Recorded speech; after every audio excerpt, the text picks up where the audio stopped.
Cara praktisnya seperti apa? Kan saya tunjukkan bahwa ini tidak perlu dicongkel-congkel kalau yang bodi plastik. Jadi caranya gini, kita pukul cuman hitungan 2 detik dia akan terlepas. 1, 2 ya gini kan, langsung sudah terbuka. Bismillahirrahmanirrahim. Assalamualaikum warahmatullahi wabarakatuh. Selamat pagi, halo sobat YouTube yang saya cintai, dimanapun kalian berada. Ketemu lagi dengan saya, teknisi baju biru. Pada kesempatan kali ini saya akan berbagi tutorial, yaitu bagaimana caranya memperbaiki sebuah Magicom. Magicom pada kesempatan kali ini adalah merek Miyako. Kalau Magicom itu kendalanya biasanya kalau tidak basi yaitu kering atau bahkan tidak bisa memasak sama sekali.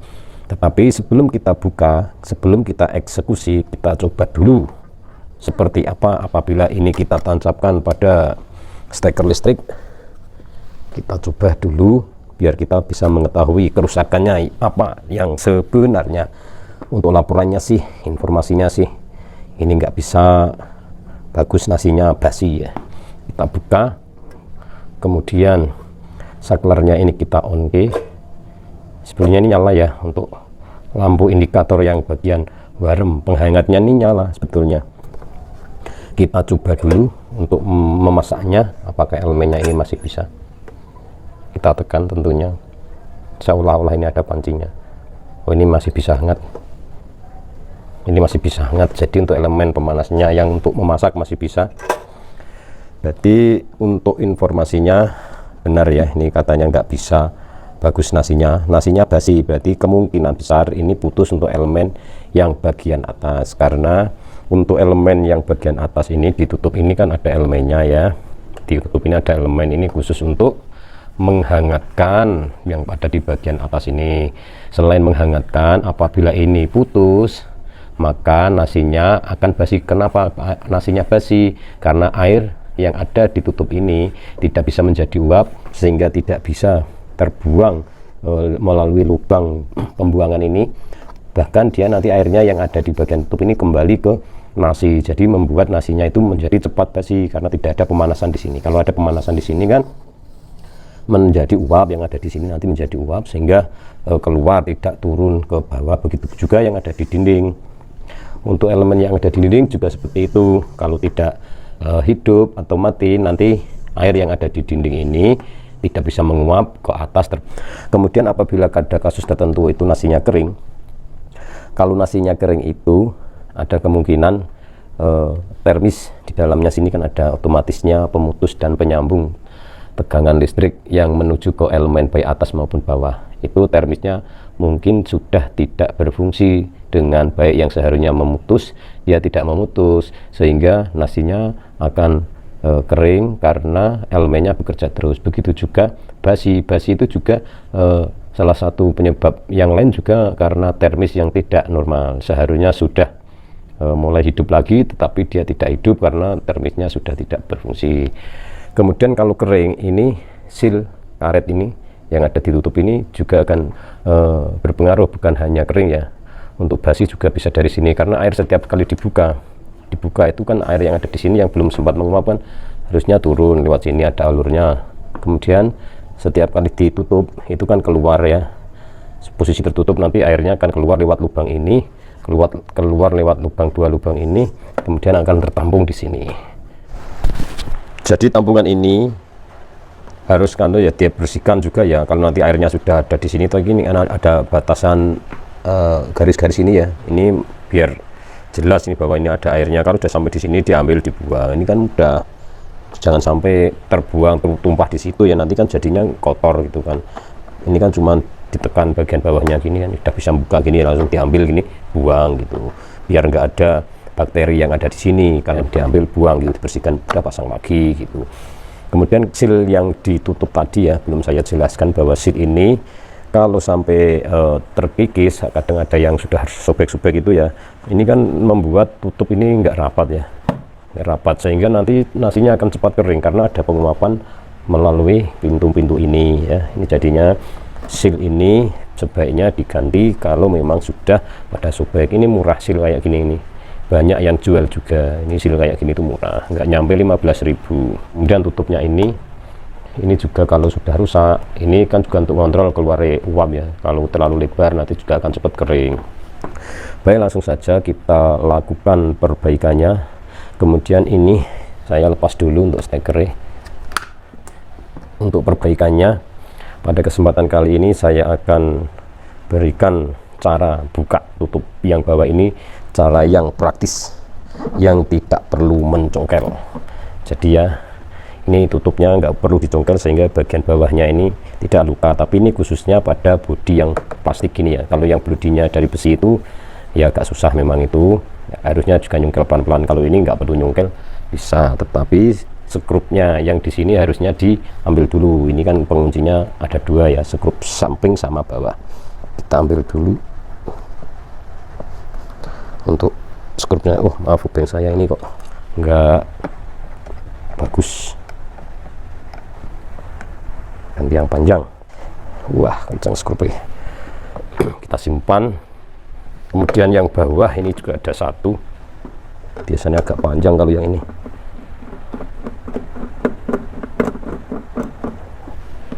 Ya agak panjang ya, karena ini kan kekuatannya di sini. Ini ya 2 sentian lebih.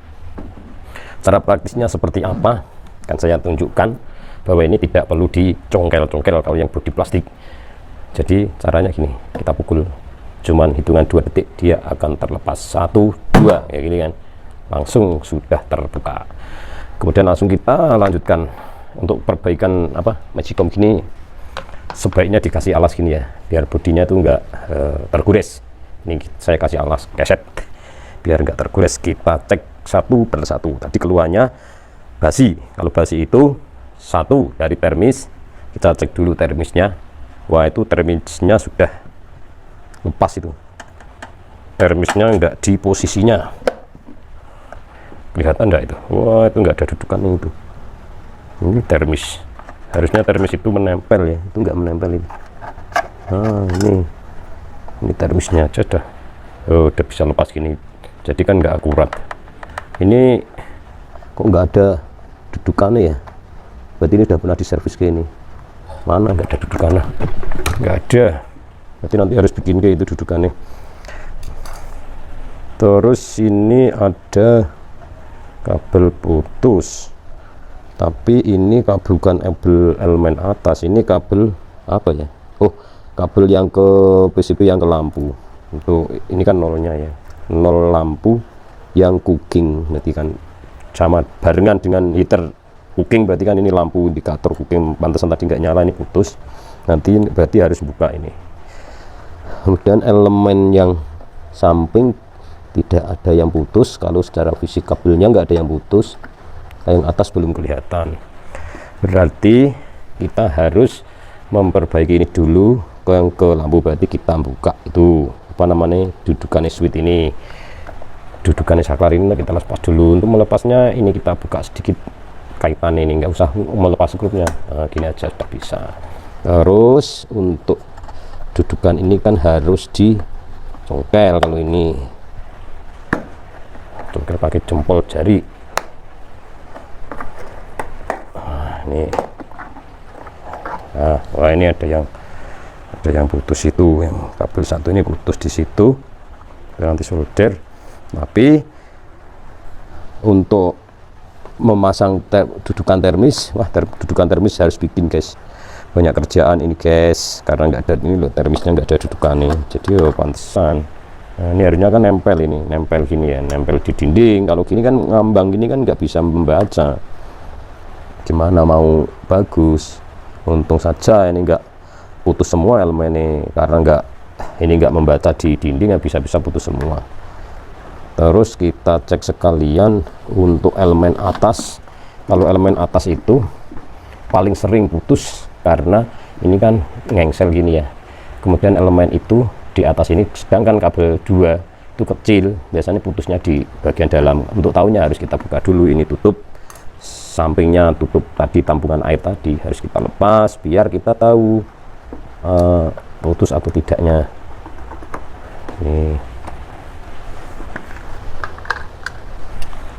Nah ini kan kabelnya kan kecil, ini biasanya di sini itu putus, biasanya putus di engselnya ini. Tapi ini enggak ya, berarti ada kemungkinan ini bisa tarik. Oh enggak, ini yang dari sini tadi nolnya tadi enggak, yang merah. Oh ini putus ini, udah ketahuan ya guys. Untuk putusnya pas di engselnya beneran ya, ini kabelnya putus, makanya nasinya basi karena dia diputus di sini. Kalau putus di sini otomatis yang di dinding juga nggak nyala, karena ini kan setiap kali menghangatkan elemen ini atas diseri dengan elemen dinding, diseri dengan elemen cooking. Kalau untuk milik Miaku, kalau pak putus gini ya tetap basi ya, nggak ada penghangatan, habis mateng udah berarti ini basi. Kalau demikian kita perbaiki yang ini dulu, yang tutupnya dulu aja. Untuk tutup harus membuka, tutup ini ada skrupnya berapa, biasanya satu ya, tutup ada skrupnya satu itu. Nah, lepas tutupnya dengan skrupnya satu ini.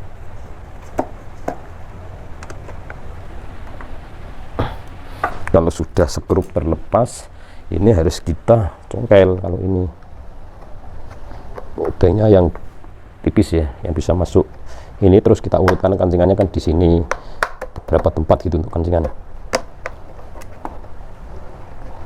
Jangan keburu dicongkel keluar. Kalau memang masih kenceng harus muter dulu untuk memasukkan obengnya ini. Oh ini sudah kendor. Gini sudah terlepas,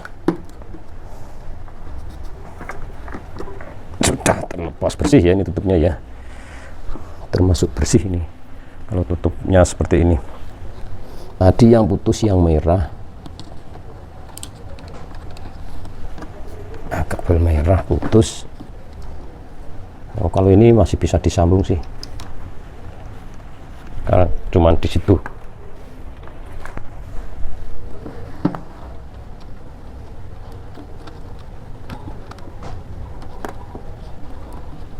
Tapi terlalu mepet. Kalau kita sambung di situ mepet, kita ganti kabel yang agak panjang sampai sini. Saya ambil kabel dulu.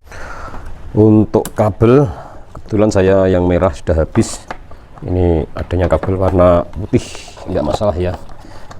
Hanya kita yang tahu. Yang penting kan kuat. Jadi ini adanya saya kabel putih, maka saya gunakan kabel putih saja. Yang penting kuat. Kemudian ini saya masukin tubing dulu bagi pelindungnya nanti. Setelah kita sambungkan, kita lindungi dengan tubing.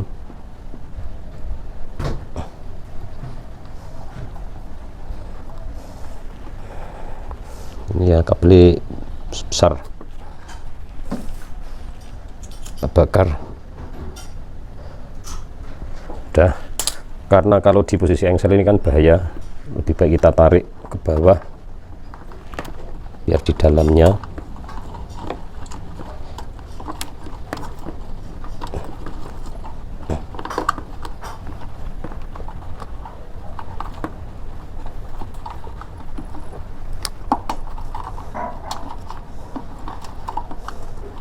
nyangkut.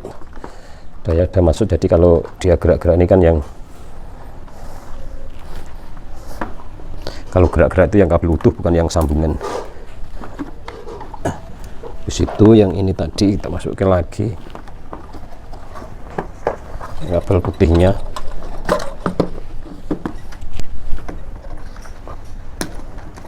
Secukupnya. Wah ini yang biru juga udah mau putus ini. Wah, yang biru juga udah mau putus. Wah ini juga harus diganti sekalian itu, biar enggak menjadi masalah lagi. Nanti yang biru kita sambung sekalian, ganti sekalian, karena sudah hampir putus separuh itu. Ini kabelnya keras kulitnya, kalau nggak dibakar nggak susah lepasnya, ngupasnya susah. Biasa kita masukin tubing,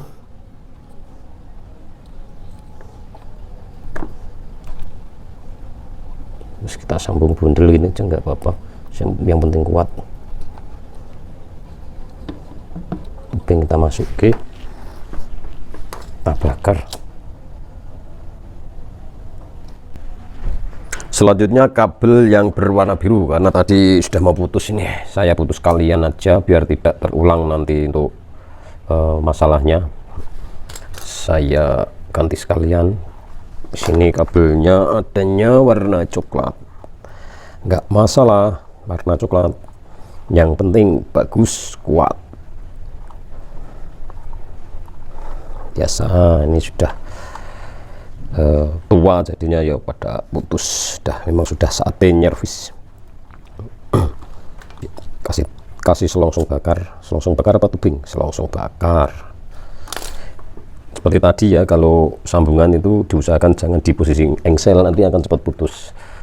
Lebih baik kita tarik masuk ke dalam. Kan di sini ruangannya luas, di sini masih ada celah yang lebar. Kita masuki ke sana seperti tadi.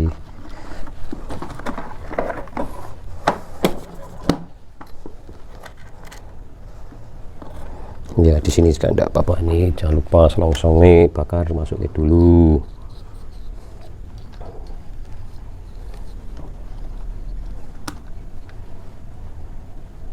Kita puntir sambungan nih yang kenceng.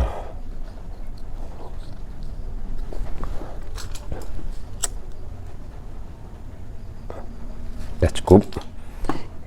Penyambungan kabel heaternya yang atas sudah cukup, kita tinggal mengembalikan, jangan sampai kegencet biar awet. Kurang rapat nih, tinggal ngegrup. Tadi ada skrupnya satu, udah selesai untuk bagian heaternya. Kemudian wah, ini tadi yang dudukannya termis itu yang susah, harus bikin dulu dan kelepasnya ini dulu. Baik ya, servis itu memang harus telaten. Kita kalau yang ini nggak bisa kita pukul ya, harus tetap nyongkel. Kalau yang ini nyongkelnya dekat sini. Nah, ini udah buka.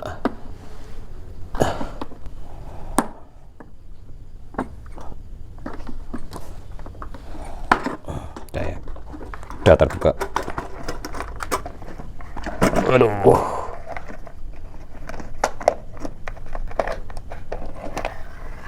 Nah, nggak ada. Ini loh, maksudnya termis ini kan harusnya nempel di sini. Ini bekas dudukannya di sini itu udah nggak ada untuk dudukannya. Saya bikinkan dulu. Bentar, tak ambil bahannya. Bahannya kita adanya ini dari klem ya. Yang penting kan logam, nanti bisa nempel berdudukan untuk nempel ke termisnya. Saya buat dulu ya.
Jadinya gini ya, yang penting termisnya nanti bisa dipepetin gini ya.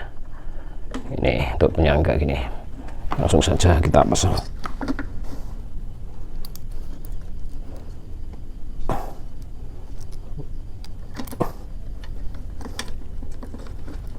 Nah gini.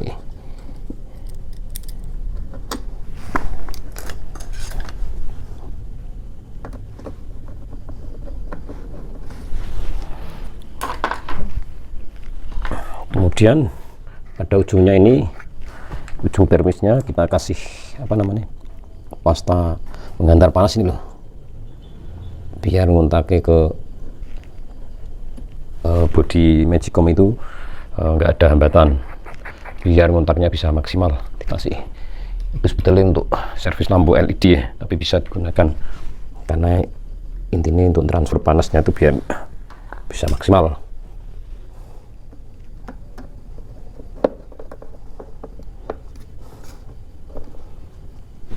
Ya, sekarang termisnya ini aman kalau sudah seperti itu. Terus tadi kurang kabel yang putus tadi, kabel untuk lampu ini ya tadi ya yang putus, PCB nya ini.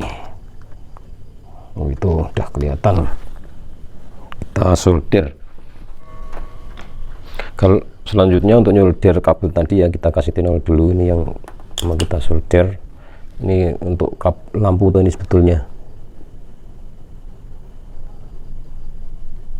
udah cukup. Untuk pekerjaan terakhir adalah mengembalikan casing, mengembalikan covernya ya. Nah, pekerjaan yang terakhir ini yang mudah, mudah-mudahan udah nggak ada masalah lagi.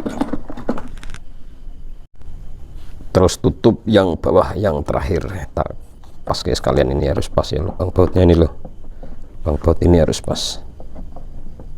Ada gini, yang sana ngikutin.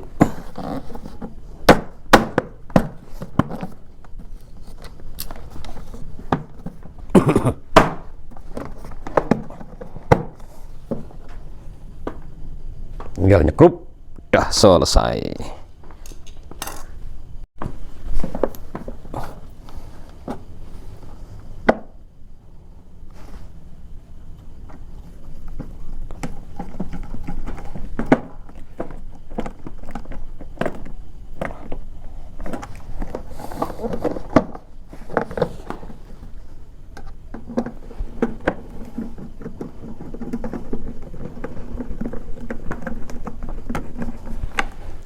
Dah tinggal mencobanya. Oh, ini masih ada satu belum ditutup.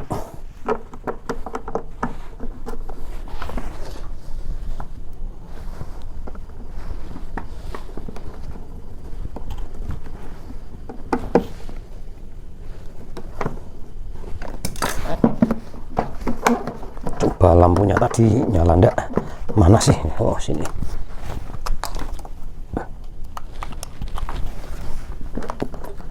Wah, ini udah nyala sekarang. Nah, ini lampunya sudah, lampu cooking yang udah nyala. Udah cukup. Wah, ini udah bagus. Demikian untuk video servis Magicom. Kendalanya banyak ya guys. Kabel heater putus, terus dudukannya termis nggak ada. Terus oh ya, lampu indikatornya cooking tadi nggak nyala. Demikian sobat YouTube untuk tutorial cara servis Magicom Miyako. Pada kesempatan kali ini membutuhkan durasi yang panjang karena permasalahan yang ada di dalamnya ternyata banyak juga. Apabila ada manfaatnya silahkan share ke medsos Anda dan jangan lupa subscribe. Bagi yang sudah subscribe saya ucapkan terima kasih yang sebanyak-banyaknya. Mohon maaf atas segala kekurangan, saya akhiri. Wassalamualaikum warahmatullahi wabarakatuh. Selamat